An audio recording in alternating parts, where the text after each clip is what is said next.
Welcome back to the VoskCoin pod, emphasis on the POD, proof of discussion cast.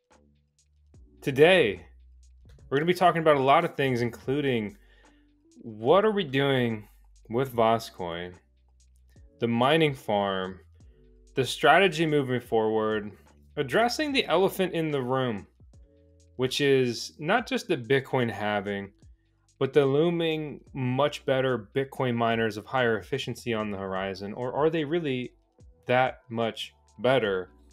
And kind of everything else in between. I'm going to be looking at this from our point of view, but also breaking things down. So if you're not super familiar with mining, I still think you'll find this interesting because at the end of the day, another way to look at this is basically just this. This is a business. This is a startup, and this has a lot of just unique hurdles that have to be navigated, all while the simple fact that it's a new business. And while I've been mining for 7 years, if you really want to consider this to be a very serious endeavor, I would say that the real VoskCoin mining farm build out did not start until really last year, but it didn't actually get turned on or energized until earlier this year. So this is essentially a business that is within 1 year.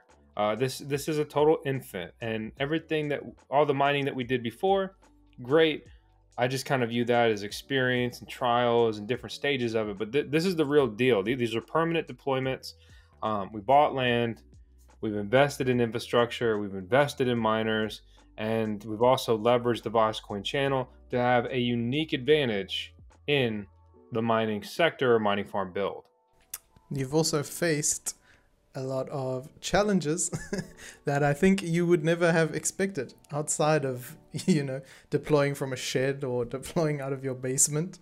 I think that that's been really interesting the last few months, seeing how these new hurdles have appeared, these things that like you would never have expected, but are now taking up so much time, actually. Like the time intensive, resource intensive problems that emerge, it blows my mind how often shit seems to hit the fan, basically.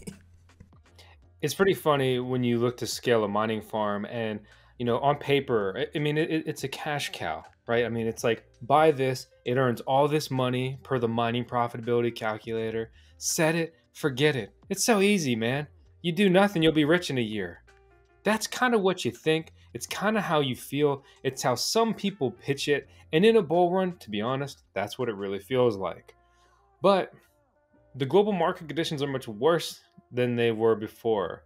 But before I get too far into all of this, right, like you're on the VoskCoin YouTube channel or you're watching this on another podcast platform. My name's Drew Vosk, or just simply Vosk.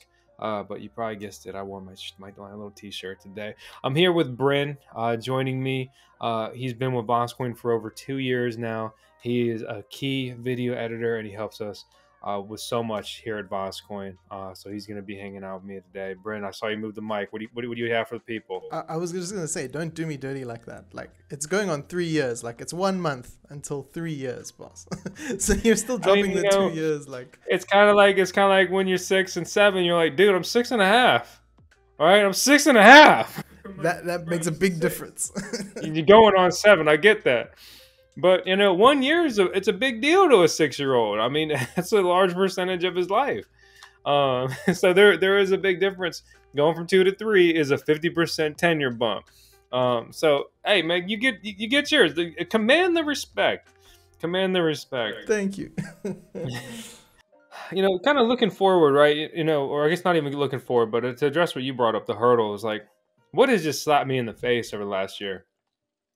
So our property is a farm, and that's very useful for a lot of things. We actively farm, and it's thus simply a farm. So we actually don't have a lot of the permitting process, but taking over the property, going through all of the just approval. So like we bought the property and we had to be reapproved as a farm because it's changed hands.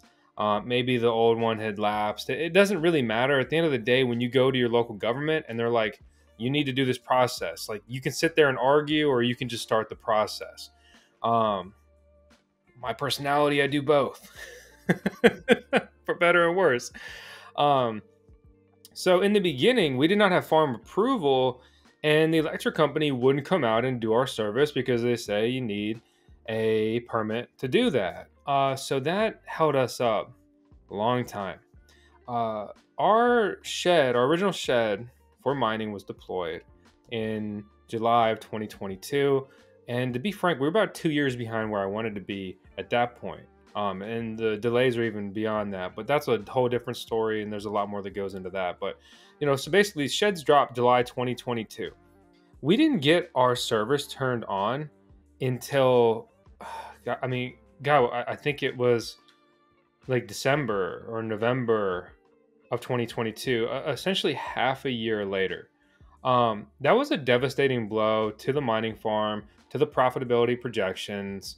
That's a shed that was ordered in the bull run at the height of building materials, at the height of delays for everything.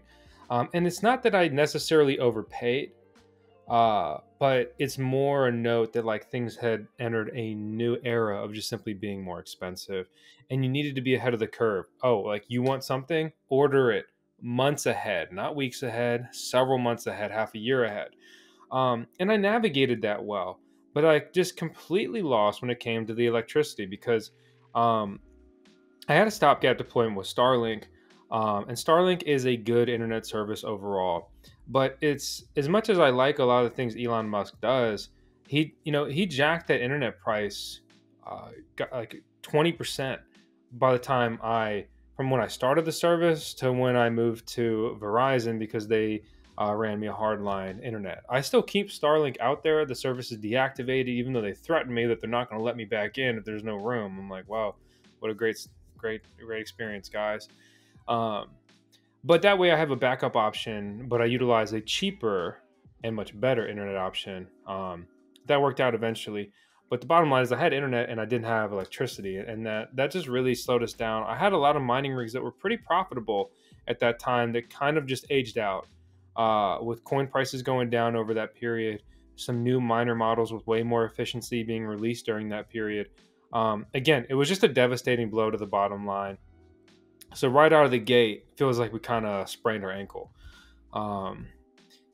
Moving forward, we've had issues with PDUs, the learning curve of it all, dealing with contractors. As much as I love DIY, you can only do so much yourself, right? And that kind of comes back to scaling any business.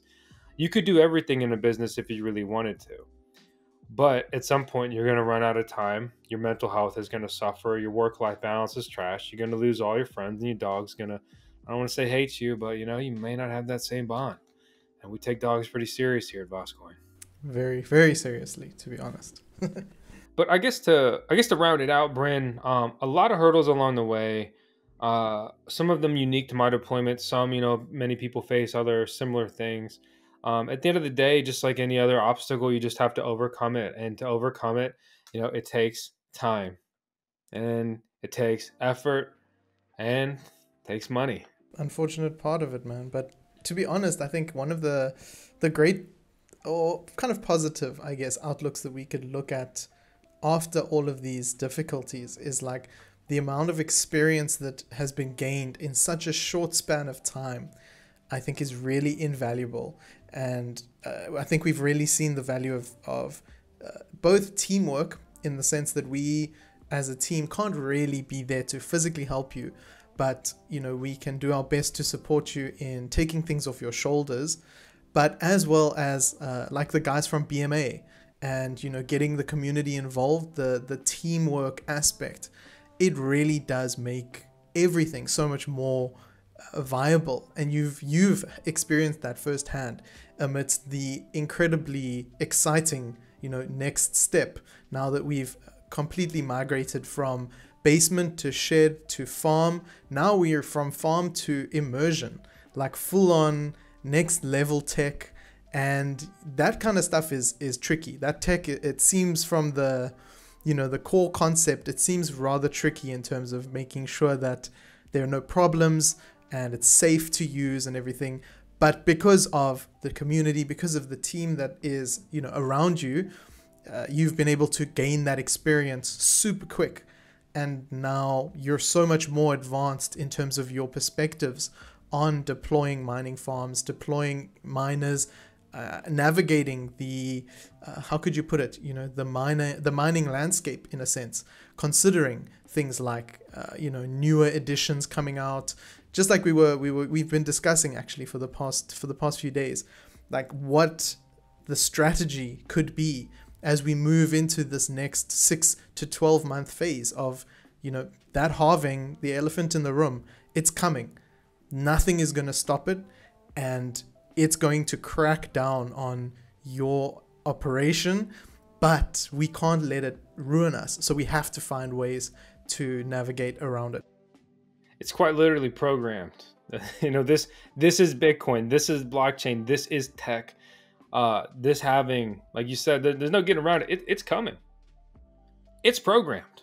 There's no stopping the machine. Just like the YouTube algorithm, and even worse, the TikTok algorithm. But I really want to say, like, based on what you said, I cannot say enough good things about BMA. Dennis, Colby, they've been so cool, so helpful. It's been incredible having them involved. And that was born out of him reaching out, wanting to connect, being another local miner. And I wanted to connect. It took me a while to kind of follow back up with him because I've just been overburdened for so long. And that's a product of me doing so many things just basically by myself, or Alexa and I. And I have the incredible team, but you guys are remote. You're not here on site. And so, VoskCoin as it stands, there's two main, especially like public pieces of VoskCoin, right? There's the VoskCoin YouTube channel content creation and the incredible community that's formed around VoskCoin. And then there's the VoskCoin mining farm.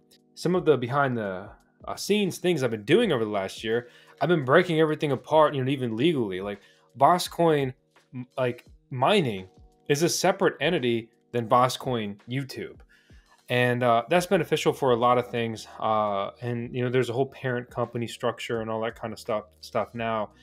So it's just all just advantages and no disadvantages. Really started that one out. There's no disadvantages, right? Other than just the complexity and effort to get that set up to begin with. But like that's a good example of like things that just kind of have really been bogging me down over the last year as I work through things I need to overdo, and just trying to figure out, kind of where do we go from here? How do we scale? How do we get there? Deploying the immersion mining, like liquid cooled Bitcoin mining. We went to a liquid cooled farm years ago. We've seen deployments over the years. We went to the farm that BMA manages, Akil's farm, and toured that. Very cool, very impressive. But to do it yourself, granted, thankfully with their assistance when we deployed the closure and the whole setup, honestly, like it was overwhelming. It's intense. I don't know how it looks to maybe like say you, the viewer here on YouTube, and when you watch that video, I don't know if it seems simple or you're like really handy and you're like, oh, I could definitely do that. That's easy. I want to assure that anybody can do that if they take the time and work through it. Like I'm a big proponent of just like, don't underestimate yourself and your skills, but also don't overestimate them because like, it's serious. It's a lot going on.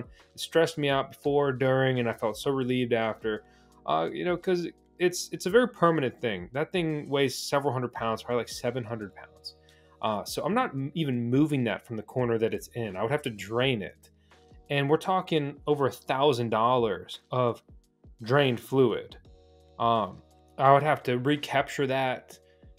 It'd be a bad time. Bad messy time. So that's a permanent deployment for me. I don't plan to remove those miners. Like, that's it. Good luck, guys.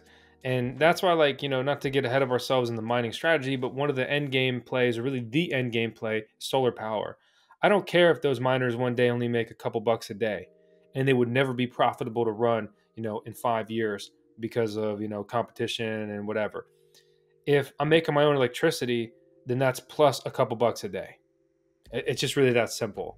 That's the dream, where we want to go. But let's kind of bring it back to the mining strategy, Bryn. We were talking about it earlier, and the Bitcoin halving. Yeah, I think because of the nature of, I don't want to say like I'm not sure actually if it's your decision entirely, or if it's just kind of, market dictated.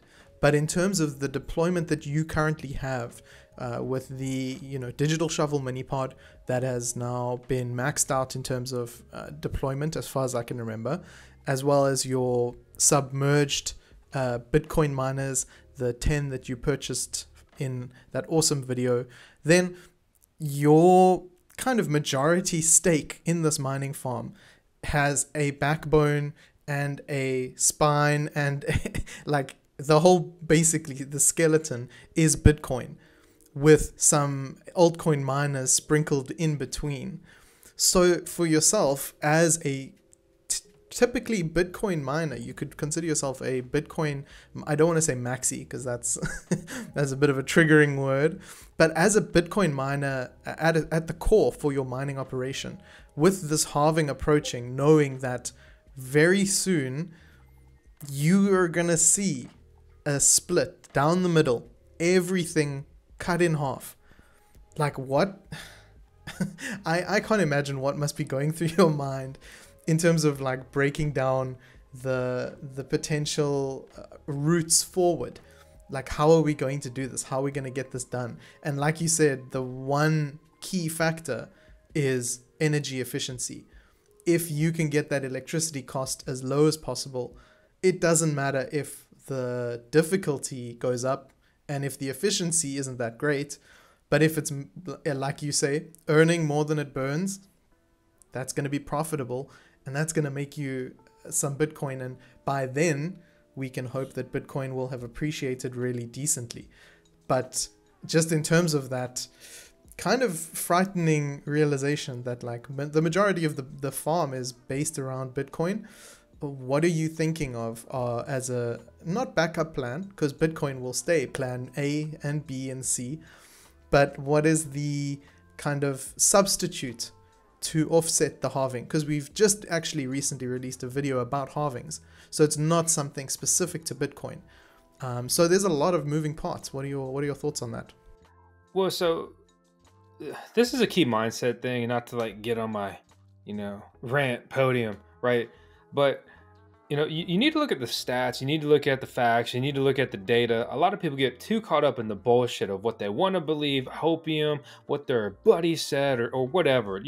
Just like shut up and tune out the noise, and like let's look at the facts and then input some belief and make a plan, right? Because it's not just facts. Well, I'm getting ahead of myself. So here we go. Running stats, right? So we got the Bitcoin halving. Like at the time of us recording this, we're maybe like 170 days out or so. And right now, 6.25 Bitcoin are mined per block. So after the halving, which occurs in 2024, no matter what, 3 1/8 Bitcoin, 3.125 BTC will be mined per block, right? And so the amount of Bitcoins mined per day are going to be halved. That's the big takeaway. Bitcoin has stepped up a little bit in price, which is nice. It's relieving some pressure. It's not enough, but for the time being, right? Bitcoin has a market cap of about $500 billion, and it is putting out about $27 million in new Bitcoin per day, right? And so as it stands, the majority of Antminer S19s, which is still the current generation of Bitcoin miners, pretty much break even at my electricity cost of 10 cents per kilowatt hour. My electricity rate is not the best. It's not the greatest. The most competitive farms have rates half of mine. I understand that. And I built where I wanted to build. And I know that long term, I need way better crypto prices, and really something to supplement my energy cost, whether that's getting my rate down. We're working with the electric company to bring in 3-phase. That could reduce my electricity rate by up to 30%. That's 30% more money in my pocket because, as it stands, most of my Bitcoin miners are treading water in these market conditions, which means that I'm breaking even on how much they mine. A couple make a couple bucks, like a dollar or two a day per miner. A couple lose a dollar or two a day per miner. Really, it's pretty much balanced out at like zero. And there's a lot more to the farm than just Bitcoin mining. But as you said, Bitcoin mining is the backbone. I love Bitcoin. I believe in Bitcoin. Bitcoin's the best, OG, all that stuff. Like without Bitcoin, the whole industry suffers. If you want to think about Bitcoin as simply something, think of it as digital gold, right? It's slow, but it's valuable. I think that's the best way to look at it in this era. It hasn't scaled as a peer-to-peer global digital currency necessarily, not like in real time, but it can definitely be used for bigger purchases, right? Everyone could be settling their home, their home buys in Bitcoin, getting to be buying cars and other, expensive things in Bitcoin. But buying a coffee with Bitcoin, it's really never made sense. I know someone's out there yelling, lightning. Sure it is. But here's the deal is that it's, as of 2 days ago, again, more difficult than ever to mine a Bitcoin. Like the competition continues to rise. And I think that's a testament to Bitcoin. I mean, people continue to invest millions and millions and millions of dollars in the Bitcoin mining infrastructure. We're part of that. But we're not the most competitive farm as is. So, that's kind of the data, right? I mean, that's kind of the data. That's the belief in Bitcoin, briefly in a nutshell. So where do we go from here, right?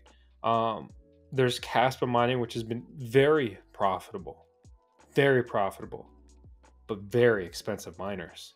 And the network hash rate is exploding. Their profitability goes from being over $100 a day to $90 a day to $80 a day. And it's kind of like, oof, whoa, this thing's really expensive. It's scary, right? To put it simply. You want to look at, the output, right? Caspa has been putting out over $500,000 per day for months now. That's a lot of money in new coins entering the ecosystem. But I guess I'm kind of getting ahead of myself. I want to bring it back to Bitcoin mining for a second. So, like for me, our farm has the runway to operate for years. In worst case scenario, I'll dip into the Bitcoin we've mined, sell some, and continue running. But I mine and hold because I think Bitcoin is undervalued currently. So it's essentially a DCA, dollar cost average play into Bitcoin. And there's also a lot of advantages from a tax point of view. Consult a professional. It's never advice of anything here on the channel. It's just for entertainment.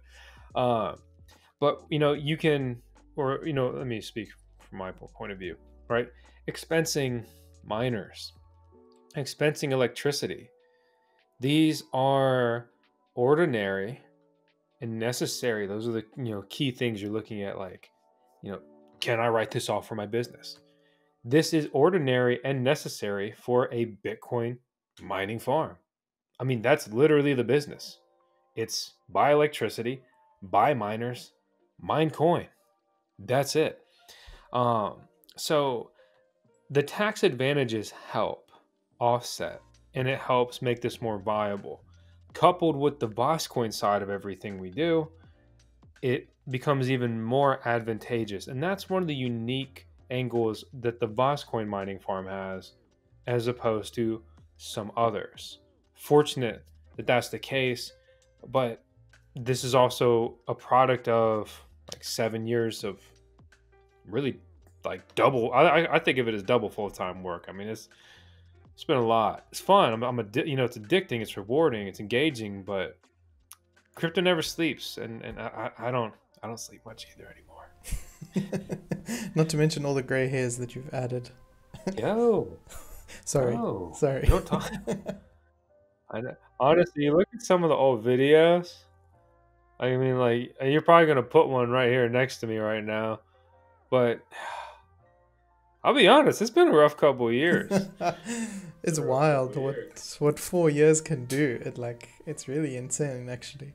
But I'm really excited amidst all of the kind of uncertainty that we've spoken about. Like we've mentioned that yes, there are more profitable miners that are likely to be released, and there is the halving on the way. And especially for like a coin, a brand new coin like Casper that has not seen a bull run, but has now seen in what, 2 months since we started covering it, the network hash rate went from like 2 petahash to 45 petahash. So it's Well, Brent, not to cut you off, but to credit us where it's due, we covered it when it was still also GPU mineable and well under a petahash. So, you know, everybody always likes to flex their tenure and experience. We were there too. we got it.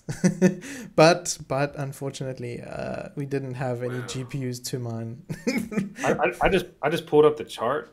It's over 50 petahash now.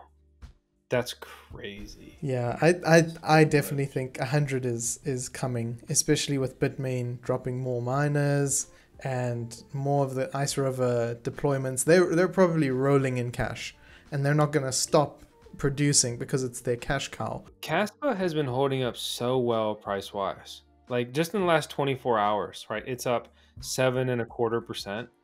And like, let me just rattle off some of these numbers to you real quick, right? You know, Ethereum Classic outputs $250,000 of new coins per day, down 0.25%, right? Litecoin's down 1%, Zcash down 3%, Monero down 1%, right? Nervos Network down 5%, Cadena's down 2%, Dash is down 3.5%. You know, there are some winners like Bitcoin Cash is up 7%, Chia is up 10%. Dogecoin's up, 0.5%. Per this chart, Caspa, whenever they took their data, Caspa was up 5%, Bitcoin's up 4%. Just for reference here.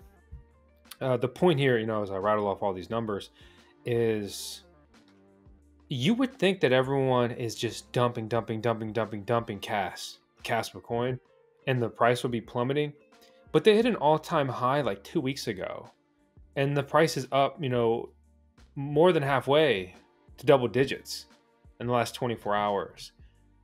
The resilience in this price has been very interesting.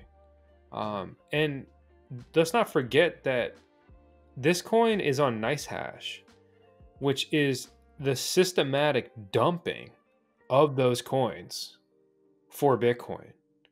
So a lot of these miners are on NiceHash, including myself. I'd rather have Bitcoin than Caspa. Sure, some people will hate on that, but I've been through a couple cycles, and I sleep nice with Bitcoin in the wallet. Altcoins, it's an interesting ride. Big wins, big losses.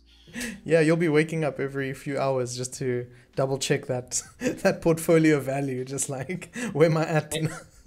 And the other thing that sealed the deal which is why I'm on NiceHash, is there's such low exchange support for Caspa, especially as a U.S. citizen. So I got to be on these exchanges I don't like or trust, or I get systematic payouts of Bitcoin to my cold storage wallet. Sometimes you have to operate a little more pragmatically, and that's definitely going to be this situation for me. But that doesn't mean I'm not rooting for the coin. I think it's cool. I see value in it and all that stuff. I have a question for you though, and it's potentially a little bit of a controversial question. Do you see Caspa, KAS, taking the same route that our wonderful friend Cadena, KDA, took? Because Cadena saw a pretty significant or pretty similar significant rise in miner hash rate, just ballooned once really good miners came out, and it popped off, price above $20, absolutely bonkers prices for miners selling for $50,000, $60,000. I mean, when you convert that to rands, that's R1 million. $60,000 is R1 million. That's like a house. Like Brent's South African, by the way. Yeah, I'm from SA, but like that's like a house. You could buy a house for the price of this miner for what in even a year and a half is now selling for less than 10 grand and is mining you a couple of dollars a day for a coin that has dropped 99.9% in price because it's now sitting at like 40 cents. So it hurts when you say it like that. It makes me wonder, like, will Casper see a similar trajectory. What are your thoughts? Well, so let's recap Cadena real quick, right? So Cadena and Caspa use different technology, but they are both essentially proof of work, scalable blockchains. A lot of people do not put scalable in the same sentence as proof of work because the original proof of work archaic technology, like a la, actually Alexa says I use that wrong. A la, wow, it's A la my own Bitcoin. fault. It I'm it trying to is. remove that because apparently I've been using Allah wrong. I guess I mean like for example or whatever. And she's like, "How is that like Allah?" I'm like, "Allah cart? I don't know." For example, Bitcoin, right? And that's kind of like comparing like the Henry Ford's Model T to a 2020 Mustang or something, right? Uh, or I guess I don't know. Their new body style came out like the last year, 2022 Mustang for all you pony car fanatics. Um, so the point is that like the original, it was crazy that it worked and still works. Like a Model T would still work, which just kind of suck. Um, so there's been a lot of advancements over the 10 years, just in development, right? Um, so that's kind of I off track myself in a way, but we have scalable proof of work blockchains, both of them. There's a lot of similarities to draw, right? And so I pull up Cadena right now. It's $100 million market cap, ranked 230. The coin's trading at 42 cents. It used to trade well over $20, all time high over $27. Caspa similar here, and I'm using CoinGecko for this just for reference. And like, let's look at some volume. Basically, since we'll call it March 2023, that Caspa has been seeing at least $3 million in volume per day, and it's been the average has been rising. There's days over $33 million, and I'd say the average right now is like 10 to 20 million a day. So it's a lot. I think volume is a really good indication of general interest, health of that price or that cryptocurrency from a price point of view. Obviously, there can be a lot of manipulation and things there. We don't live in a perfect world by any means.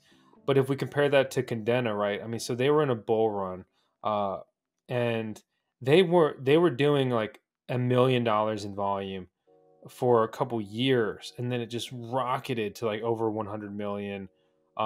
Huge spike in price, and there was a run up before then for like basically a month, but it rocketed, and then it just straight trended down for the rest of time. If I compare that to Caspa, it has had a much healthier rise. It's been over the course of 6 months. It's been maintaining a higher price point.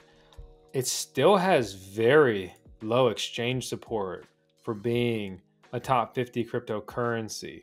So if this thing goes on to Coinbase, right, is that another new all-time high? Is that going to solidify it high? Or, is that going to be a situation where people can take some serious profits and it's going to trend down? And they're like, okay, like this is what I've been hodling for. This is what I've been waiting for. I don't know. It's hard to say. Nobody really knows. But I think as it stands that it's been a much more gradual rise in a bear market, healthy. And I think at a minimum, Caspa will see a new all-time high. It may not be much higher than it is, but I think it'll see a new all-time high in the next bull run. And a couple big exchange listings like Coinbase and Binance would really propel this higher. So that's kind of my 2 cents on it. It's not I'm rooting for the coin. I'm not personally super bullish on it. Maybe I just get jaded in my years. You start to really just want to fall back on Bitcoin because it's just like old reliable. It's like, look, I know you don't work that great, but you always work. You're always there for me. You don't dump 99% anymore. You stop doing that. Cadena dropped 99%, like you said.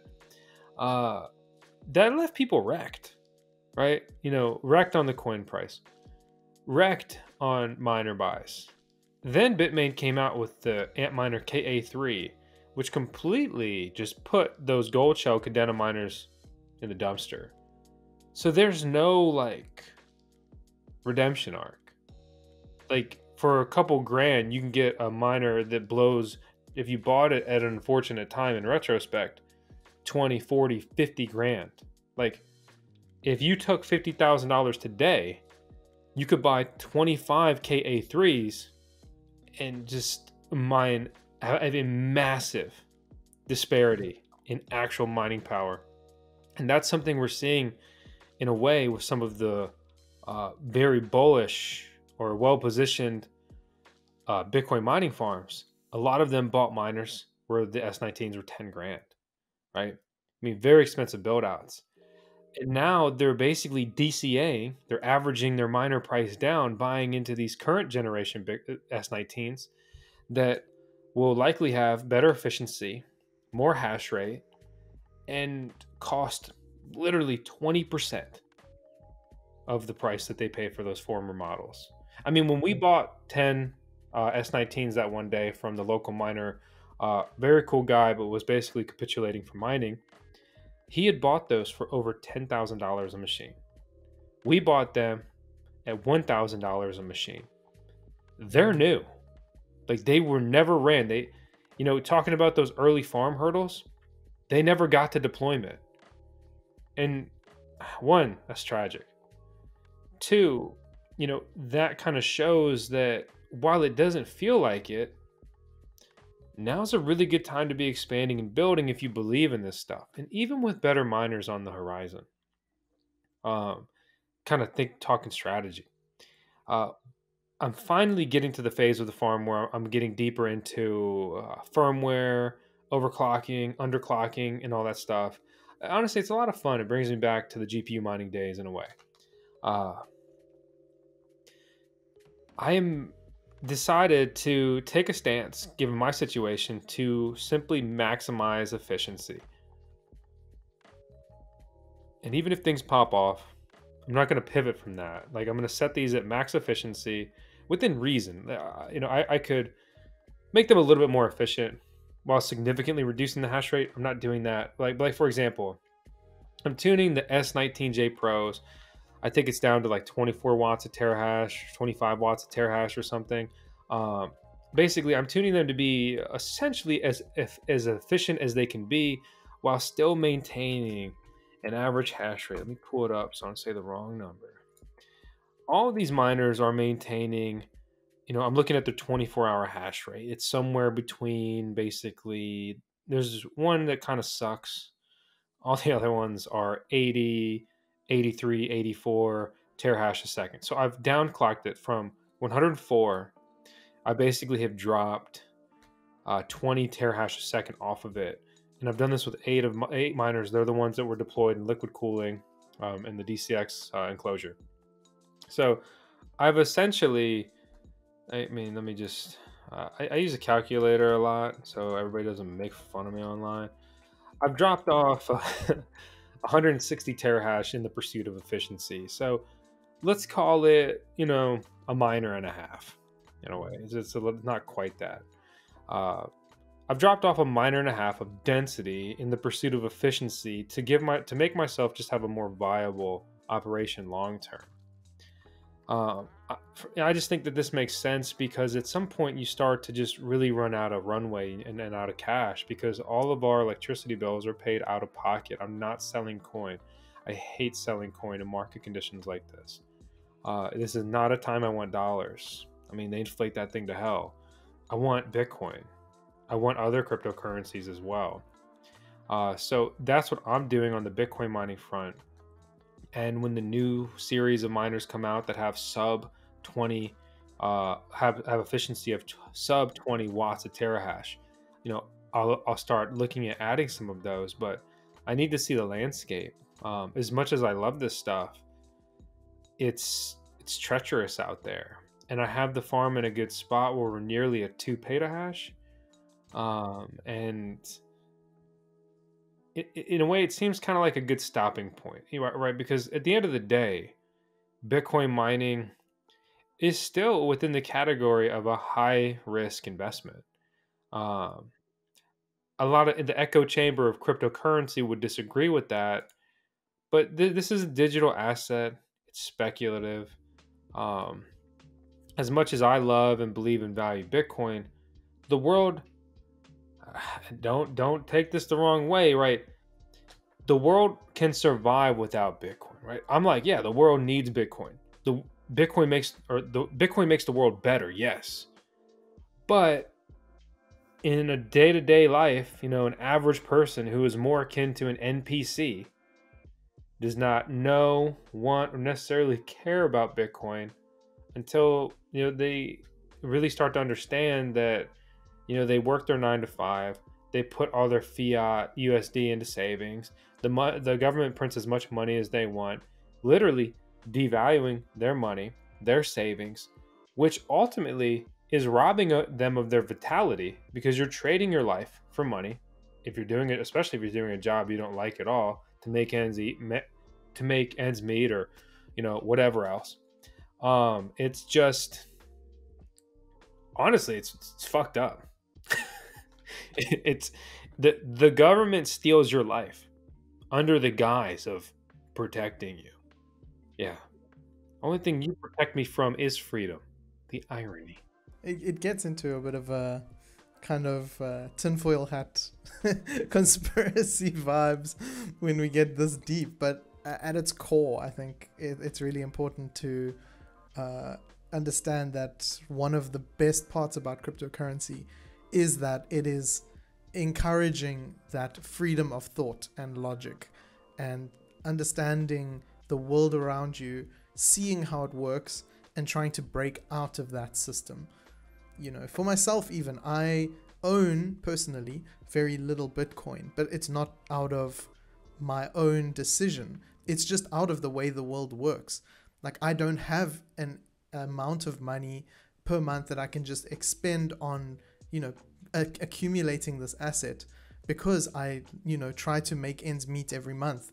And so it's tricky, and like you said, my life goes on the same as it would without Bitcoin, but I get to work this awesome job, and I get to work with awesome people because of Bitcoin, because it exists, and we get to have this platform, this audience, this project that exists, all because of this technology. But one of the kind of things that maybe I wonder if other audience members have thought of, and it's something that I personally have thought of but never dropped a message or asked you about. So this is kind of an exclusive behind the scenes check at Vosk's perspective on this. But what would your thoughts be regarding things like external investors? Because it makes me wonder, everything you've done has been built out of your hard work, out of the efforts that you've put in consistently, and there have been no outside involvements, which to a degree has given you a lot of autonomy. You've been able to make all the decisions yourself without, anyone being there to try and take control. But when it comes to accumulating more Bitcoin in exchange for dollars, there are companies out there that are willing to, throw dollars, and then you get to kind of take those dollars and accumulate more Bitcoin.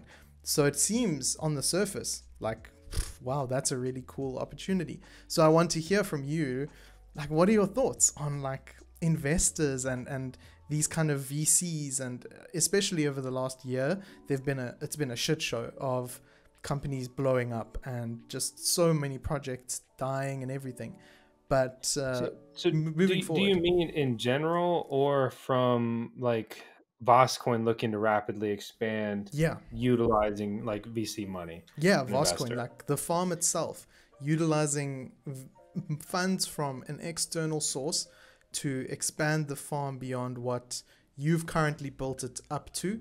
What are your thoughts behind that? What are your kind of goals and desires? There's a reason that the acronym for VoskCoin is VC. We are the VC, right? And it's not that we came in with venture capital money. It's actually quite the opposite. It's entirely homegrown, self-funded. Roll it over, roll it over, roll it over. Keep going, going. Chase the dream. a lot of grinding. If I wanted to pursue that route, it would not have made sense to build the farm here. It would have made sense to chase down cheap electric, go out there, pitch, secure, and I'm in some, I'm in any area where I have really cheap electricity, and it's just more advantageous to build a farm there. If I did go that way, then it would be a straight beeline path to like taking the mining farm public, like Riot and all the other ones. That's not the path I wanted to go for a few reasons personally. Business wise, like that angle probably makes sense, but this is as much a product of passion as it is I'm trying to make it a viable business. I mean, you sacrifice a lot by having something offsite, right? So if I secure power over there, say like a state or several states away, I'll have to travel there consistently or simply move there. There's pros and cons, really more cons on that category. If you take outside money, you have to answer to somebody else. And, that's just never been my goal with this. While I think that that's a great route and a viable option, and it may, in a lot of ways, it may even make sense. It may have made more sense for us to go about it that way. It's not what I wanted to do, and if I lose my passion, I lose myself. I lose the drive, and ultimately, if I'm at the helm, the business crumbles. It's as simple as that. So I try to operate in a way of like, I love it, I'm engaged, I'm proud, and then just kind of continuing on that path. I know that's like maybe a little simple or a little vague, and that's kind of where, every time I start like running the numbers and looking at the equation, everything kind of points back to me like having to get the capital to deploy solar and generate my own electricity, because the biggest hole in my whole business, especially on the mining side, is just my electricity cost. I mean, I'm competing against farms that can can waste so much money and still come out ahead because of just how much money I'm paying my electric company. And it's tough to negotiate, and they'll only do so much. Whereas if you just start making your own juice, well, I'm captain now. So so that's how I feel. I think, maybe if we look at doing some other things in the future, I may consider that. I would be more inclined to do a crowd fund and get the community involved before I took big private money. I kind of just feel like Arya Stark, when like her dad wants her to be that certain way, and I'm just like, it's not me. Yeah. But I think you said, it's a bit vague or maybe a bit bland. But to be honest, I think it shows the one key aspect that I've seen over the years working with you is integrity. It's something that you uphold. It's like you are a man of like your word, essentially. That integrity that you have is what matters. And so I think it's really cool to see that, even as you said, you would rather get the community involved first than run to these companies that, yes, could provide dollars in vast amounts, but that would stifle your creativity, that would stifle your passion, and then it just becomes a soulless kind of shell of what it was.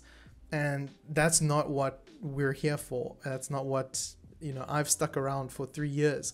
It's I'm still part of the team. I'm still as kind of bullish, if you will, on VoskCoin as a brand, as a business, because of you, because of the mindset that you have towards crypto, towards the mining kind of sector. And it's tough. Like you said, it's been tough. We've gone through hell. We've gone from hell to hell and back because of the difficulties of monetization amidst a business and a mining farm. It's like running two separate businesses.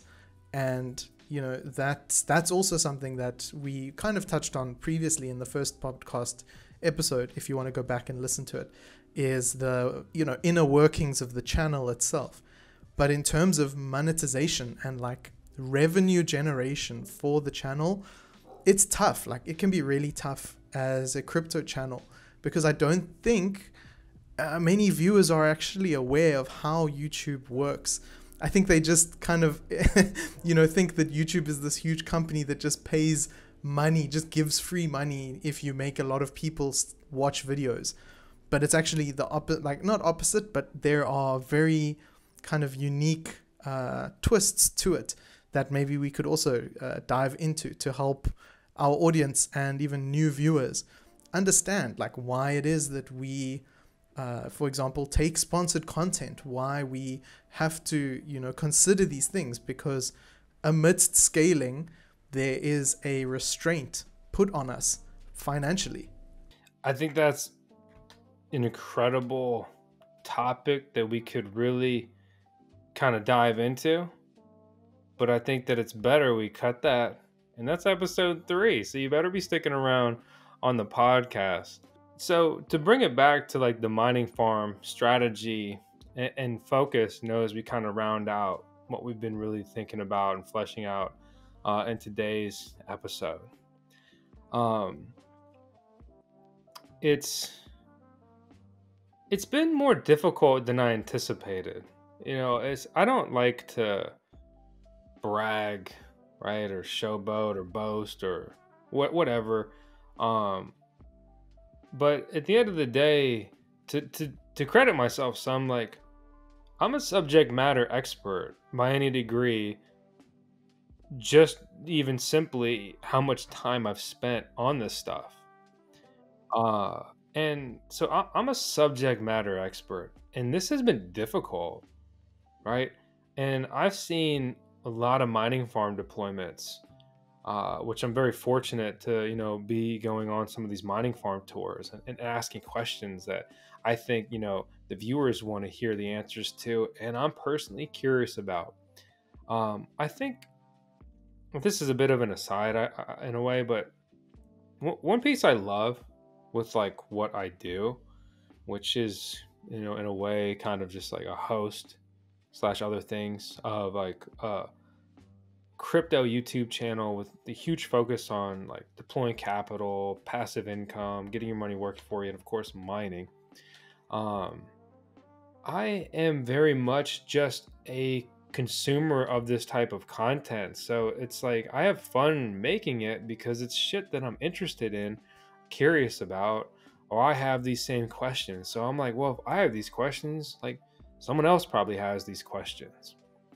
And that's like how the channel really started. Is I was just doing some crazy stuff, in my opinion. Like, and I was just like, I'm gonna record this. We're gonna look back on this and be like, dang man, you were crazy. I can't believe you did that. And I was like, yep, I recorded it because my memory's kind of bad.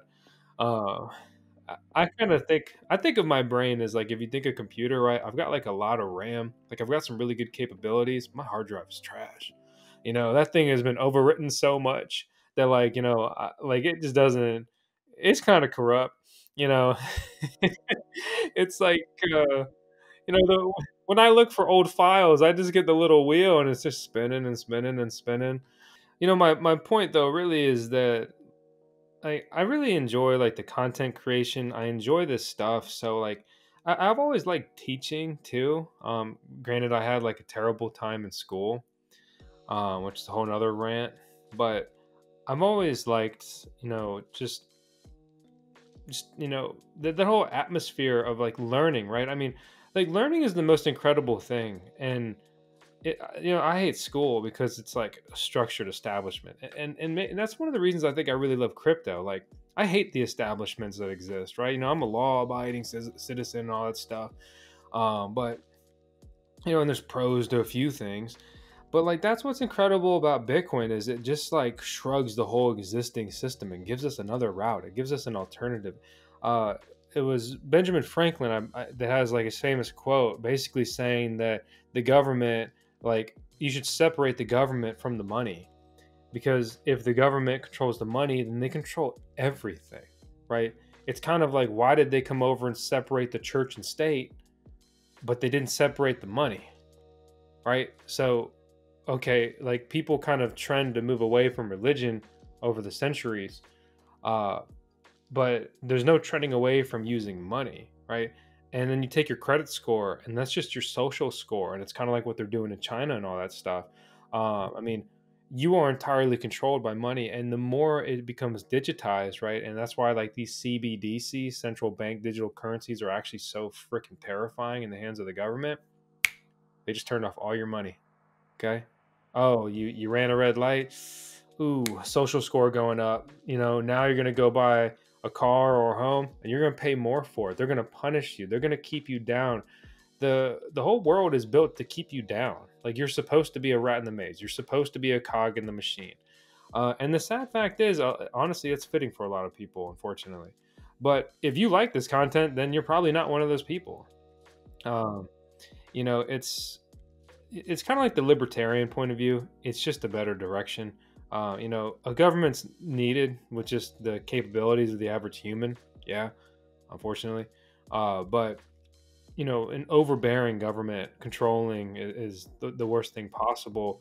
You know, you start to get back to the question of like, okay, we're alive, but like, are we really living? I mean, like what are you doing? Um, but who knows? I'm completely off topic from where I was supposed to be.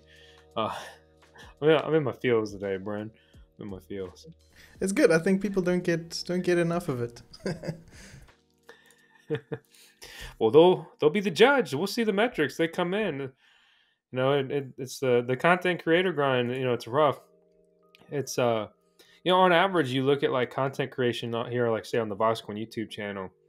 You could say, you know, just roughly, and it's because we're seasoned in this that it's this short. But you could say there's like a day of research, right? There's a day of editing. There's a day of refinement, and also like the polishing, right? You know, so maybe like the average thing is essentially like a 3-day, a 3-work-day thing, right? And you do all that, and then you put it out, and some people think that like you just turn the camera on, and then you turned it off, and you clicked upload, and everything else just happened somewhere in between here and there. And then it comes out 1 out of 10 because YouTube ranks your videos now, and they tell you how it performed against the last 10 videos. And nothing's worse than seeing a 10 out of 10. Like you did all this work, and then you sit there wondering why. Because it's a weird balance of like creating what you want to create versus what like maybe people actually want or care about, and then kind of the in between of just like making good content. I mean, like if your video footage sucks, or you don't have enough B-roll of the things you're talking about, or your mic wasn't set up right and your audio's trash, just even like simple production things like that would just trash a video's performance. It's actually, I did 2 mining farm tours with Crazy Dane on a solar farm, and my mic wasn't plugged in on the first one. It was sitting there unplugged, devastating. So only the internal mic recorded, and I could only clean that trash up so much. That video did terrible. You search it, it probably like barely even comes up. You have to like specifically look for it. But then a year later, we went back, a year or 2 later, and we did a proper mining farm tour with just a half decent mic setup. And that video performed super well. I think it's trended towards like 1 million views. I think we did a better job across the board, but I really think that was like a very good example of like amateur content creation versus decent content creation. And that's it. Like that's the difference between like 10,000 views and 1 million views. That can be it. It's really crazy. Like we spoke about last time, the variations in viewership based on slight minute changes, it really can be quite baffling. And I think one thing that I'm really excited about is the testing of thumbnails now that we'll be able to do. We'll be able to test multiple thumbnails, kind of gauge the interest of the audience and see which gets the most attention, gets the most click-throughs, and then eventually, it's helping the creator to have a more polished product but it also requires more work. I mean, we're going to have to be putting out more thumbnails per video now, which is in and of itself another, aspect of work. Like you said, people think it's like just rock the camera and somehow it ends up on YouTube, but there's this production line in the middle that, really does take a lot of creativity. It takes a lot of mental input, and you really need to remove yourself from the equation and put yourself in the viewer's shoes and kind of see what it is that you can, especially as an editor. This is like, you can kind of also, you can also attest, because you were an editor for the longest time at the beginning. But I think in the last 2-3 years, you've really been able to step back from it. But now it's like, as a completely objective third party, I have to watch you and I have to listen to the things you say, but know what to cut and know what to, drive the story with, and to know what's pertinent to include and what's not really that important and that I can take away. And it can feel really difficult. Like, I don't want to take, you're speaking about this thing and you're so passionate about it, but it's a completely irrelevant topic. And I can tell that if the viewer sees it, it's like, it's going to dip in viewership. So like, let me just take it out. And so, so there's a lot of like mental strain that it puts on you. Well, so I think that's like a very impressive piece of your journey, like moving from being a video editor to being more of like just like a production specialist or some other kind of cool term. But like, you are a director as well as an editor now. Like, you're looking at the whole picture, and it's like, how do we make this better, right? Because when they shoot a movie, they don't just shoot a straight movie and it's good. I mean, there's deleted scenes, they redo things, they may change the flow, right? Why do they delete the scenes? Because they say that, the viewership's going to drop there. Videos getting, or, movies getting too long, or it's boring, or whatever. And it's the same thing with content creation and so forth. And before that, you even talked about the thumbnails. So YouTube's rolling out A/B thumbnail testing, and basically you'll put out 2 thumbnails. They'll show a bunch of people them, and if one's getting clicked way more, then basically they'll be like, okay, thumbnail B is better, so that's the thumbnail we're going to show to everybody.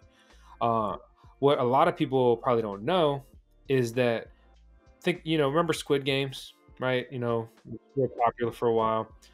And honestly, I enjoyed it. It was cool. Squid Games on Netflix, if I remember, it had over 20 thumbnails. I think it was even more than that. So like, they're making that many thumbnails. They don't have A/B thumbnail testing. They got A to freaking Z thumbnail testing. I'm not even kidding, right? And they're showing all of that. And their algorithm is taking like, okay, this is the one they like. Okay, if they don't click it, then let's show them the next best one. And the next best one, right? And well, one, it's scary, like the way these algorithms are just like these overlords figuring out, oh yeah, that's what he wants to see. He'll click that. He always clicks stuff that looks like that. But it's one, it's a really good tool to finally get on YouTube, because you think Squid Game came out years ago now. And they had the thumbnail, AZ, we'll call it, testing before then. So I think it's really late to the game on YouTube. I think TikTok's forcing YouTube to like actually finally do some things other than just virtue signal, but that's another subject. On that topic, actually, like Netflix as a platform, their thumbnail, this is just a little bit of a fun fact. Their thumbnail like algorithm is incredibly interesting, because what it does is it actually uses the viewership history of the profile. So on Netflix you can have your various profiles. So you can have like Vosk, then you can have Alexa, then you can have your niece and your nephew, and they can watch their stuff. And what it's doing is it's actually seeing in each profile what content you're watching, and it's using that to adjust the thumbnails of other videos. So if you're a rom-com watcher, it knows that you will lean more towards like couples in a thumbnail, and so it then knows that you trend towards dual or like couples in a thumbnail, and it will adapt the thumbnails of other videos or other movies to include the couple of the movie. So if it's a love story, instead of showing the guy sad on the bridge looking out, it'll show him and the girl in the park. And it's incredible to research into their thumbnail optimization game. It really is like next level. And I really think that the A/B testing on YouTube is kind of just the beginning. I'm hoping that there'll be a lot more moving forward, especially as AI and these newer technologies begin to kind of increase. We might be able to get new things that will change the way that we interact with content. Now we just need AI, but for mining, so that it can take out some of these stressful steps and procedures that we've been working through very manually. It's kind of all that stuff's kind of on the topic in a way of AI. An algorithm in essence is like an AI, or an AI is an algorithm with a database. I feel like we could totally like train like the Vosk AI kind of mining farm assistant, like the smart It would end up assistant. failing out though, because like by the end of it, people would just ask questions, and it would just be like, "I can't offer financial advice." And be like, Just "Ask gets another caught in a question. loop. This is not financial advice." And then be like, "Okay, what's your favorite dog? Tails." Like, he might just revert and just be a reply guy. But no, I agree with you. That would be a cool project. But alas, amidst all of the content grind, projects like that have kind of taken a side, unfortunately. Like, there are many ideas, and I'm sure you have many really cool ideas and potential products and projects that you'd love to launch, but we're just kind of, I don't want to say trapped in the content grind, but it is the way it is. And without taking, as we were just speaking about, without taking investor money, we got to do what we got to do to make ends meet. And maybe next time, next time we'll definitely be going a bit deeper into the back end of YouTube and monetization and everything, because that in itself is incredibly interesting. And I feel really, really, strongly about the way that YouTube monetizes content and everything. So it'll be a good conversation, good topic. Yeah, I think it's kind of like some final parting notes. As it stands for VoskCoin, we're definitely in a situation where surviving is winning in these market conditions, and that really cannot be understated. This is difficult, and a lot of people are failing right now. Few people are winning or expanding, and there's a bucket of us just surviving, and there's a bucket of a lot of larpers. They act like things are better than they are, or they don't want to admit the current status, or Brent, as you would say, status. Always sounding cooler. um and it's, I just really cannot understate that. As much as I always want to just win, grind, push forward, I try to like just encourage myself to be like, dude, like, you're still here. Like, you've been in like the longest crypto bear market in history, I think it is. Depending on how you look at the numbers, like, that can't be understated. That's I'm there you go again. Uh, that's cool. That's impressive, and it needs to be motivating. And I'm trying to not continue to burn myself out in these market conditions. And it doesn't mean that I want to spend all weekend at the freaking beach. But it's kind of, we've entered a stage where I'm finally getting a lot of these things that have been just burdening me for a while off my plate, finished, done, wrapped up, whatever. And now we can kind of move VoskCoin to a stage where we can kind of slow down to speed up. I love that quote. It's kind of a racing thing, but it's like it's bringing it back to work on the fundamentals or refine your setup or whatever, to basically fine tune your machine or yourself or anything to be able to do more in the future. And doing more isn't just literally putting more hours in. Within the same hours you put in, you'll be accomplishing more, right? And so that's going to be, me offloading some of my daily tasks to our team. And it could be expanding our team.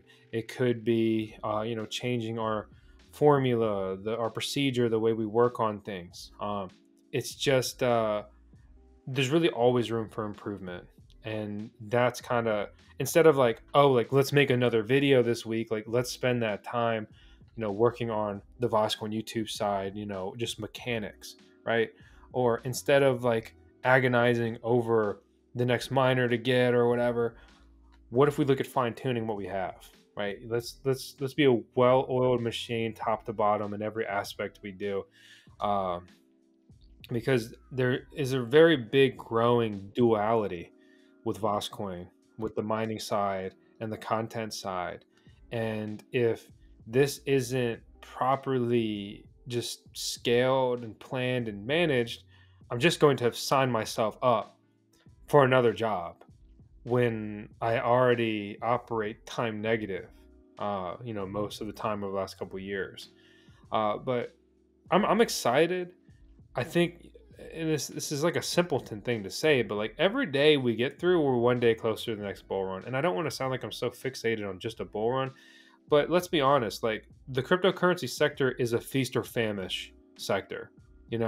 Everybody's, making a bunch of money, everybody's happy, everything's great, or like everybody's losing money, everything sucks, everybody's all negative. And it's very draining. And because VoskCoin is public facing, a lot of people project their happiness and discontent at us. So it's interesting, eye-opening. But what are your closing remarks, Brian? I think if the viewers want to hear more about specifically that mentality and the mental game of YouTube, they should definitely go and listen to the previous episode. I think we really discussed in depth just how taxing this entire public-facing business is. And, as maybe someone behind the scenes, I don't really feel it that much. But what I do feel is like the weight it puts on you, as well as the negativity that the space can bring sometimes. It is still a very immature space. I think it sometimes worries me. And, to close out, it'll be a little bit more of a deep closer. But like you think about the rate at which technology like AI and artificial intelligence, these large language models, you think of the rate at which they have completely altered, the industries that they're in. It's been months and it's done so much good and so much change. But then you look at crypto, and I mean, we're almost 12 years old, 13 years old, and we're still stuck to the S&P 500. Where Bitcoin is the only one that leads the charge for every other coin. Many coins have zero use case. People are not using XRP to buy their coffee. People aren't paying for houses with USDT. It's like, it's still a very immature industry in a sense because of the nature of finance. It's so big and it's tackling such a huge part of the human, life, human existence, that it's going to take a bit longer. But it can be really negative and it can be really tribalistic. And I think there's a lot of misinformation, which is very disappointing in an era of information abundance. So, that's what we really strive to tackle here at VoskCoin, is to provide the most integrity-based information, to kind of bring it back like we did earlier. Integrity is really the name of the game in the industry, I think. Absolutely. So, hey, that's all we got, guys, on today's video.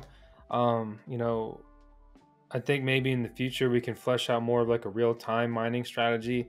That probably won't be on the podcast. It might just be a normal video on the YouTube channel, kind of running through more data, looking at miner models. Today's, kind of more just to discuss this. It's proof of discussion, if you will. It's a podcast, and kind of more of a mentality, a mindset, and a direction. Yeah, I think the community should also get involved. Please be a part of the proof of discussion. Drop your comments. Let us know. Start VoskCoin Talk threads. Drop Vosk a DM. Drop me a DM on Discord. Like, get involved in the process. Like, the community that we have at VoskCoin is hands down some of the most intelligent and just, fantastically mature individuals who are willing to help. So we also need you guys. Like, your insights can really be super valuable. So please, don't be shy or hesitate to speak and help us out as well. And we'd love to hear from you. I love, like, I don't remember when I said this, but just I said it one day and I was like, wow, like that's like I'm gonna keep saying that. The sum of the VoskCoin community is just incredible. They're so intelligent. It's so much more knowledge than just I have, right? And I'm knowledgeable in the space, sure, but like the sum of the community is wildly beyond me, right? It's like it's our AI, right? It's that database. The community has helped me so much with so many things over the years, and like I couldn't thank them enough. Two, I'm glad that they're here, stick around and enjoy the content. But that community, one, I want to hear from you in relation to my situation and kind of what we're looking at and where we're going. But furthermore, I want to encourage you not only to join that community, right, but more so engage with that community, ask your questions, because there's just so much knowledge and talent and resources there, like in our Discord server, on VoskCoin Talk, our forum, and social media, on Twitter, stuff like that, all of that. So on that note, I appreciate you guys. Thank you so much for tuning in. And we're going to be pursuing the podcast more and more moving forward. It's fun. And we're all ears on, feedback, on how we're doing this, topics to discuss in the future. And if there's anyone else you want to see on the podcast, sorry, Brian. Hey, maybe it's not me. Maybe you want to see Bren and Alexa, Miss Vosk, or maybe just Bren and Tails hang out. I don't know. But I can handle it. I've heard worse over the years. So see you later. See you guys. Thanks.